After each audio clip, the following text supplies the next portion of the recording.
Hello everyone, তনয় আর পাকশালাতে সবাইকে স্বাগত জানাই। যারা ফার্স্ট টাইম চ্যানেলটা ভিজিট করছো তাদের কাছে অনুরোধ রইল চ্যানেলটা সাবস্ক্রাইব করো, পাশে থাকা বেল আইকনটি প্রেস করো যাতে নতুন নোটিফিকেশন তোমাদের সামনে চলে আসে। আমরা প্রথমেই বলেছিলাম খুব হেলথ কনসিয়াস, তাই জন্য খাসির মাংস কিনতে গেলেই তখন আলাদা করে একটু চর্বি কিনে নিয়েই আসি। যেহেতু আমাদের স্বাস্থ্যর থেকে মুখের রুচিটার দাম কিন্তু বেশ অনেকখানি, তাই জন্য একটা এত সুন্দর রেসিপি যখন তোমাদের সঙ্গে শেয়ার করছি, তাহলে তোমরাও একবার চট করে এই রেসিপিটি দেখে নাও।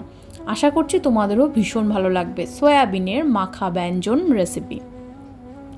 নামটি কেমন লাগলো কমেন্ট সেকশানে জানিও। একটু অন্যরকম। বাটিতে জল গরম বসিয়ে তার মধ্যে সামান্য একটু নুন দিয়ে দিয়েছিল আর কিছু সয়াবিন এর মধ্যে দিয়ে দেওয়া হলো। ন্যাচারালি যেভাবে আমরা সয়াবিন সিদ্ধ করে রাখি, খুব সুন্দর করে ধুয়ে স্কুইজ করে কিন্তু এইভাবে বাটিতে রাখা রইল। দেওয়ার রইল বেশ 2 চামচ মতন ভরে একটু রসুন বাটা, আদা বাটা আর 2খানা বড় সাইজের পেঁয়াজ আদা বাটা করে, এবং একটা বড় সাইজের টমেটো, 1/2 চামচের মতন দেওয়া হয়েছিল জিরের গুঁড়ো, 1 চামচ মতন দেওয়া হলো ধনের গুঁড়ো, দেওয়া হলো পরিমাণ মতন লঙ্কার গুঁড়ো। এটা চাইলে তোমরা স্কিপ করতে পারো, আমরা একটু ঝাল ঝাল খাবো বলেই এটা অ্যাড করা হয়েছে। দেওয়া হলো পরিমাণ মতন হলুদ গুঁড়ো, আর দিল কিছুটা সামান্য পরিমাণে গরম মশলার গুঁড়ো, আর এখানে দেওয়া হয়েছিল কিছুটা কাশ্মীরি লঙ্কার গুঁড়ো সুন্দর একটা রঙের জন্য, আর দেওয়া হলো পরিমাণ মতো নুন, স্বাদটা যে যেরকম পছন্দ করো সেই অনুযায়ী দিও। দেওয়া হয়েছিল সামান্য একটু চিনি। হাতের সাহায্যে খুব সুন্দর করে কিন্তু আমাদের এটাকে একটু বলতে পারো চটকেই মাখতে হবে। মাখতে মাখতেই বলতে পারো অর্ধেক কিন্তু এখানেই কষিয়ে নিতে হবে এইটা করতে গেলে, তার জন্যই এর নাম কিন্তু মাখা ব্যঞ্জন। তো যাই হোক, এবার দেখো মেখে 5-7 মিনিট মতন ওয়েট করার পর একটা এমন ডেচকির মধ্যে আমরা এই রান্নাটি করব যেটা খুব সহজেই কিন্তু সিল করে রাখা যেতে পারে। আর যেহেতু এটা 1 পট টাইপের, সেই জন্য এটাকে খুব বেশি করার কোনো প্রয়োজন নেই। তোমরা চাইলে কিন্তু কড়াইতেও করতে পারো। নেওয়া হয়েছিল এখানে একটা জয়িত্রী, তেজপাতা, বড় এলাচ, ছোট এলাচ, লবঙ্গ আর দারচিনি, আর সাথে দেওয়া হয়েছিল নর্মাল জিরে নয়, সাহা জিরে। সেই সাহা জিরে কিন্তু এর মধ্যে দেওয়া হলো। এবার দেখো সাহা জিরে বা শাহি জিরে তোমরা যেটাই বলো।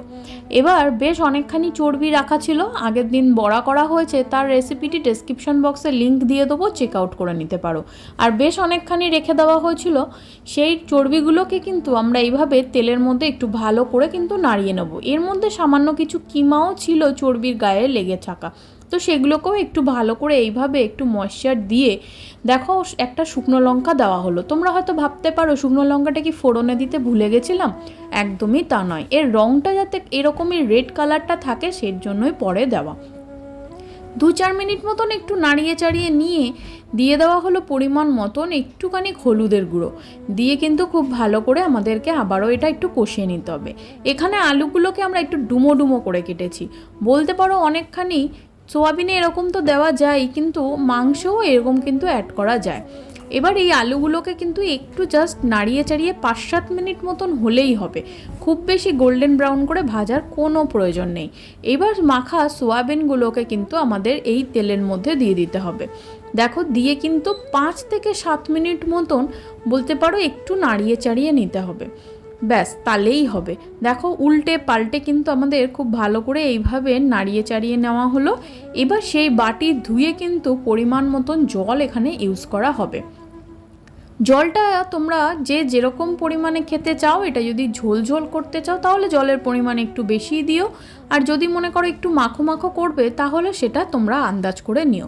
আমরা একটু মাখা মাখা মতন করতে চাই, আর এখানে যেহেতু আলু এবং এই চর্বিগুলোকেও তো সিদ্ধ হতে হবে, তার সাথে গায়ে লেগে থাকাও কিছু হালকা মাটনের কিমা রয়েছে, তো সেই জন্য জলের পরিমাণটা প্রথমে একটু দিয়ে পরে এটাকে ফুটিয়ে কিন্তু আমরা গা মাখা করে নেব।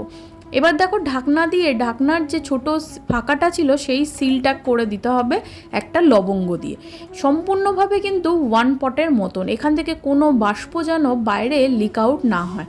দেখো মাঝে মাঝে একটু তুলে নিয়ে কিন্তু আমাদের একটু ভালো করে নাড়িয়ে দিতে হবে। চেক করতে হবে আলু এবং চর্বিগুলো তো প্রথমেই খুব ভালো গলে যায়, তাতে কোনো অসুবিধা নেই। আর তোমাদের প্রথমেই বলেছিলাম চর্বির বড়াতে কিছু চর্বি আছে যেগুলো কিন্তু গলে না, তুমি যতই তাকে টেম্পারেচার দাও না কেন। তো সেটা কিন্তু তোমাদের দেখিয়েই দিলাম। দেখো চর্বিগুলো শক্ত হয়ে কিন্তু ওপরেই ভাসছে। ব্যাস আমাদের দিয়ে দিলাম এখানে সামান্য কিছু চিড়ে নেওয়া কাঁচা লঙ্কা। এবার একটু ভালো করে জাল দিয়ে ঝোলটাকে একটু থকথকে করে নেব। রুটি, লুচি, পরোটা এবং পোলাওয়ের সাথে বা ফ্রাইড রাইসের সাথে একবার ট্রাই করো। গরম ভাতে তো অসাধারণ যায়। রাত্রে এরকম একটা ছোট্ট ডিনার হিসাবে কিন্তু এই রেসিপিটি রাখতেই পারো তোমাদের ডাইনিং টেবিলে। আমাদের কিন্তু ভীষণ ভালো লেগেছিল, তোমরাও হাইলি রেকমেন্ড করলাম একবার খেয়ে দেখো। আর কমেন্ট সেকশন খোলা রইলো, জানিও তোমাদের কেমন লাগলো রেসিপিটি। আমি এবং আমার মা যেভাবে রেসিপিগুলো রান্না করছি তোমাদের কেমন লাগলো জানিও। ধন্যবাদ, দেখা হচ্ছে আরও একটা রেসিপির জন্য।